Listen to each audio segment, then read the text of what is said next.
So what's it going to be like in heaven? You know, there are a lot of glamorized images that we see.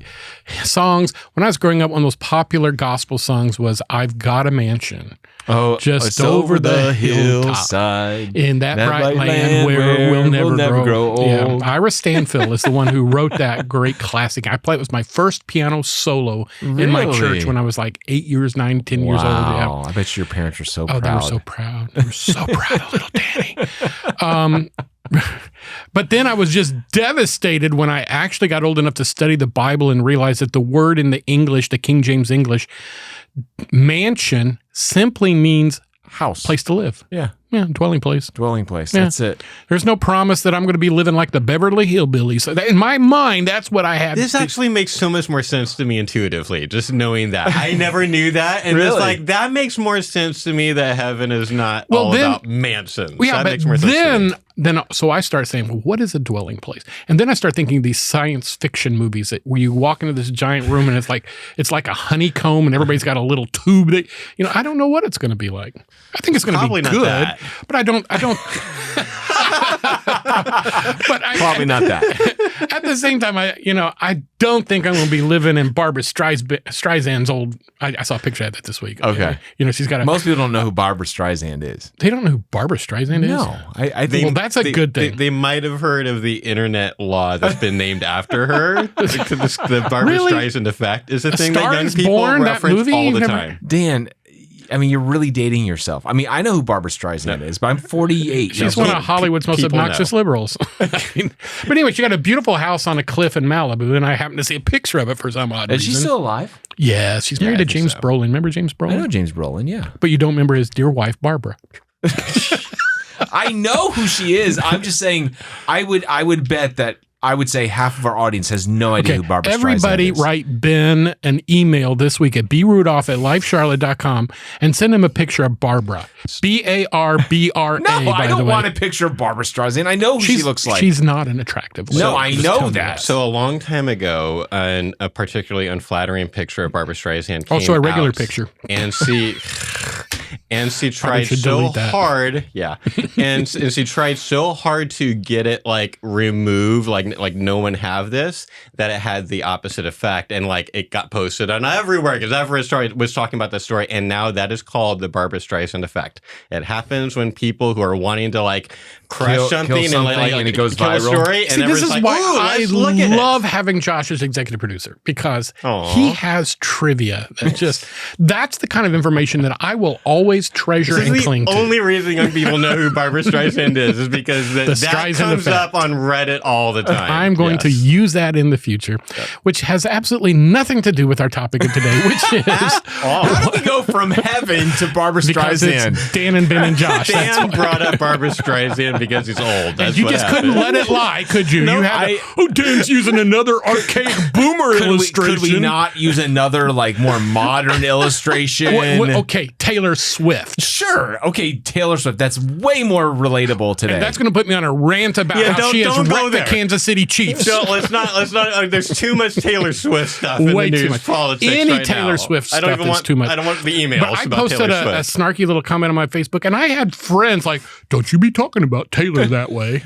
Good. I couldn't. You could put a gun to my head and say, you got 10 seconds to come up with a Taylor Swift song, and I'd die. Love song. Are you serious? Song. I've never heard of that song. It's such a good song. Oh, please. She does have some good. Oh, man. Josh, I like you too much. Shut up. Love it. She has this kind of music that's like bubblegum pop. It just sticks in your head, and you just start. We should record a special. We're gonna make Dan listen to Love Story, and then you're gonna beat me with rubber hoses after that, right? I mean, let him just experience a nice, charming. I'm sure you've heard "Welcome to New York." I can't. All right, you've got grandkids. Have they watched the movie Pets? I don't know. I apparently live in a box, which is similar to where we'd be living in heaven because it's a dwelling place. See, there how we. I mean, honestly, really, again, right don't there. think it's going to be like that. If you think about it, though, the dwelling places back then were not that big. No, I mean they're maybe a few hundred square feet. Didn't have carpeting. It was not a. I don't think the whole. Why do we need a dwelling place, by the way, if there's no night? Well, I do think there's. Do you think we're going to sleep in heaven? I have no clue. I have no clue. Why would we need to? I would just say this. I enjoy naps. I do too. So, I mean, like, I think that there is, okay, so we're getting into we are all over the place in this right episode. here. I do think that, I don't know if we'll nap. I don't know if we'll sleep because like you said, there will be no night and I can't fall asleep unless it's all dark. Oh, you piker. Man, I can fall asleep anywhere. I cannot do that. I cannot. Really? No. It's got to be. I have to have a fan on. Will there be fans in heaven? I'm sure there'll be fans. I wonder. I mean, I just assume if we're supposed to have resurrected bodies and all these other things are supposed to get fixed, like maybe the whole us having a hard time going to sleep unless it's exactly 69 degrees and like all the different. So things. that brings the question: does the second law of thermodynamics, is that a consequence of the fall, or did that exist pre-fall? I think it had to exist. I think it existed right? pre-fall. So that means that everything is deteriorating, winding down. I don't know if that's an overly simplistic summary of the. I think okay. So let me ask you a question. That has effects on whether you believe we have an old universe and a young Earth. I actually believe that. Okay, so then I would say that yes, it was there before the fall. Second law, because it has to. I mean, that's the reality. So is the fall inevitable? Well, what do you mean? What do you mean by inevitable? If everything's deteriorating. See, that would seem to imply that which is right. Yeah, I don't know. Is it? Are you saying like it sounds like you're saying that the second law of thermodynamics means that humans human nature is naturally also going to deteriorate the same way that like stuff does. Like, is there a separation of that from the physical realm, or is that something we've created? Well, just like time. Most philosophers would say that like the entire field of metaphysics, right? Would like Christians aren't naturalists, right? We believe that there are things that are spiritual and things that are not just physical. So, are you asking whether things that are non-physical or what exactly is your question? Or what is your statement? See this blank look. Okay, so I honestly don't know if we can really decipher what natural physical laws were there pre and post fall. But I think that my question is, can we salvage this episode and talk about heaven? If we cut enough. But I mean, this is a question you and I get often when people have gone through a loss or they're facing their mortality. Yeah. Is what is it going to be like? Because all three of us in this room are going to be there probably within 40 years. Yeah, I mean, unless you live to be 100. I think I'm going to be in my mid-90s. I think I'll live to my mid-90s. So I think I'll be there within 10. So Dan, no, I'm serious. My family doesn't live to be that long. It doesn't bother me. It doesn't mean you have in to 1,000 years. I'm not going to say bummer. I only live. I'm a realist. All right, so here's what I can give you a couple things I know for sure that I think it's important for Christians to understand about the afterlife. That sounds good. Okay, that's helpful. All right, number one. I think we need to remember that the future, the eternal state, and I think when we say heaven, we need to refer to the eternal state. Because I think sometimes when people say heaven, clarifying our terms, do they mean like the third heaven, like outside of time, space, reality where God dwells? Or do they mean the eternal state, the new heaven and new earth that will exist post the great white throne of judgment, the final day of human history, when it talks about, all the world, the universe will be burned up and the old things pass away and all things are becoming new. Like when I say heaven, I'm talking about the eternal state. Okay. And I think that's probably what the person who asked this question. Yeah. I would say, because the new heaven's going to be a lot more eternal than the current heaven. Correct. Right. So what I would say is you need to remember that the new heaven is going to be spiritual and material. I think so many of us still have this ethereal future where we're almost like ghost-like creatures. We're sitting on clouds. Yeah, sitting on clouds with harps and white gowns, babies flying around, and like that's what we do. Like my dad has a sermon on heaven, and he kind of like pokes fun at that idea, and he's just he's saying like, can you know heaven's like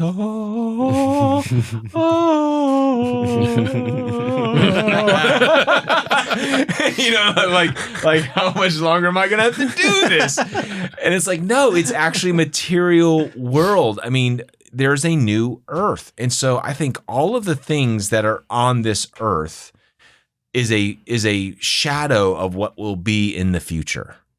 Yeah.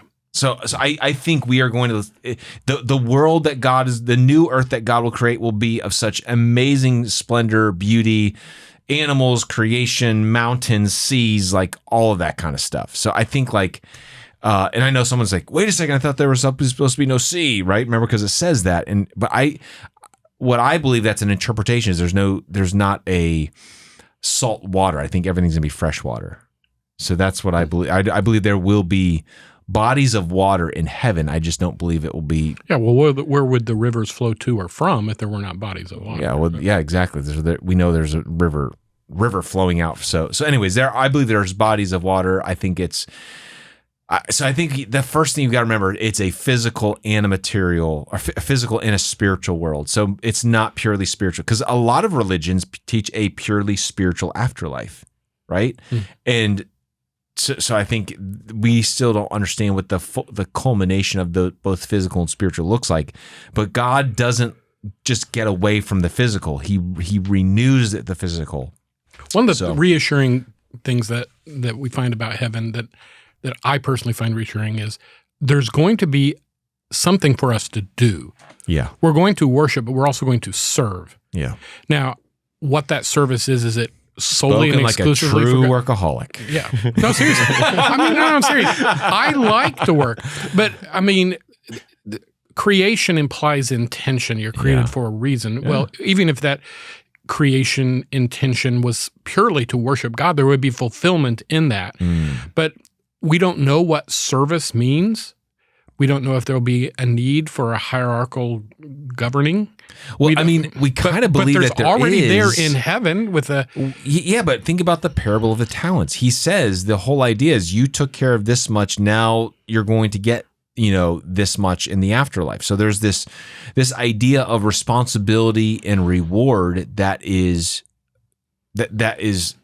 an effect of things that we do here on earth affect what the future looks like. And again, we don't really know completely what, specifically, but if Jesus says it's going to be that way, we have to assume it's going to be that way. So yeah, I think we'll have jobs. I think we'll have, I'm not sure if there'll be governors, if there'll be kings. I'm not sure if there's going to be municipalities or any of that kind of stuff. I have no clue. But I do believe that there's going to be some level of responsibilities, jobs that we have in heaven. I think we can't have a conversation about what heaven will be like unless we also deal with what there will not be in heaven. I think that's an important thing. We know that Scripture tells us that He's going to wipe away all tears. Yes. That's Revelation 21:4. But that would imply suffering. That would imply death. That would imply absence of pain. Yeah. And so, again, one of the questions that I'm frequently asked, and I don't know the answer to, is will the memory of those who rejected Christ and are damned be erased from our mind at some point so that we don't recall them? Because it would be hard to live with the knowledge of the damned without there being tears if we really. But do you think that we would have? I hear what you're saying, and I think it's an interesting thought to contemplate. But do you think we would have a perspective that would be different than ours now? That we'd be able to comprehend? I think that's a reasonable possible explanation. But another reasonable possible explanation is that we don't remember them. Is that God does the Men in Black thing with us, where He's like, okay, look directly into this. But that would mean so. But wouldn't that mean we would have to forget our previous life here on earth, because there's going to be people part of our lives here on earth that we wouldn't. That will like I think we will have knowledge of our existence here on earth. Don't you guys think? Yes. Yes. So that would mean... I'm going to give you a strong I don't know. Really? Yeah. I think we do. This is why I'm not an eternal Contus Torment guy.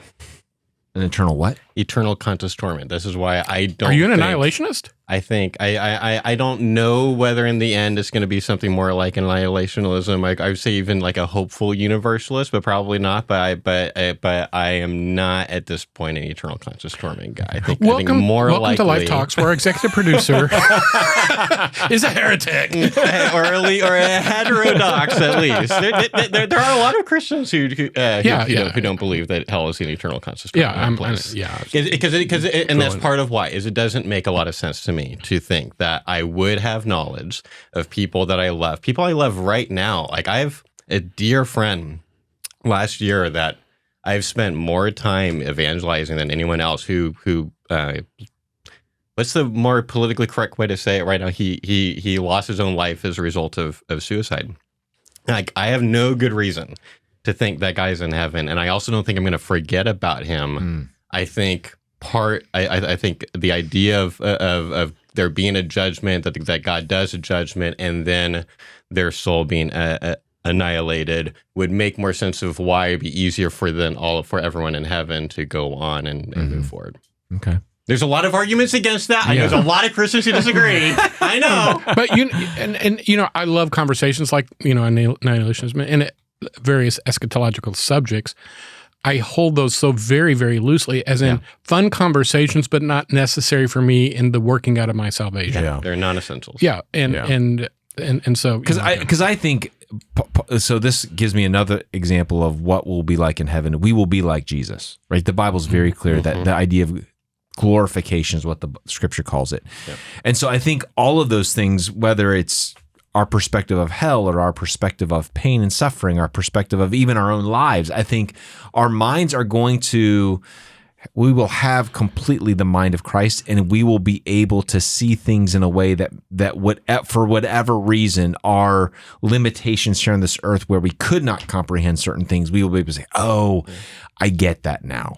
So I think that is I'll be honest with you. I'm so excited about not having to struggle with the flesh, the world, Satan, like these kinds of things, the struggle of temptation. Like I am going to be, you talk about joy, the joy of not having that kind of, to ever struggle with that anymore. That's a beautiful thing. And so, I think that's something to remember and to hold on to as well. So, what else will we spend our time doing? Like we're not going to be just doing harps all the time, although we might have other instruments that we might. I hope we also. I hope there's a lot of music playing. Yes. And I'm will there be interspace travel? Like sometimes when I see pictures of the gorgeous creation that's like light years away, like sometimes I wonder, like, will we be able to travel and see amazing black holes and things and other areas of God's creation? See, these are all things that we could say, I don't know, but I do think the idea of being able to see things,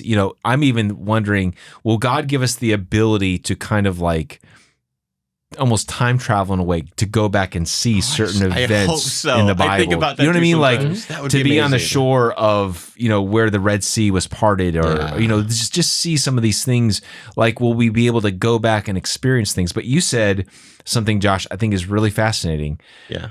You said, what will we spend our time doing? Now, I wrote down something that I think is going to be, you talked about, Dan, no more pain, no more sorrow, which the Bible is very clear about. I think one of the things that's going to be very interesting for us in heaven is to live in a world without time. Will it be a world without time, or will it be a time where time doesn't have an end? See, that's the question. How would you measure it? Because everything we are such time-bound beings. We don't know how. Yeah, but our concept of time is based on something that will not forever be there. That's which what I'm is saying. Our position in a tiny fraction of the universe. We'll eat, right? We'll eat in heaven. We'll eat, of so course. There will be a beginning and an end of the meal. There will absolutely be time. There will be some ways for us to measure.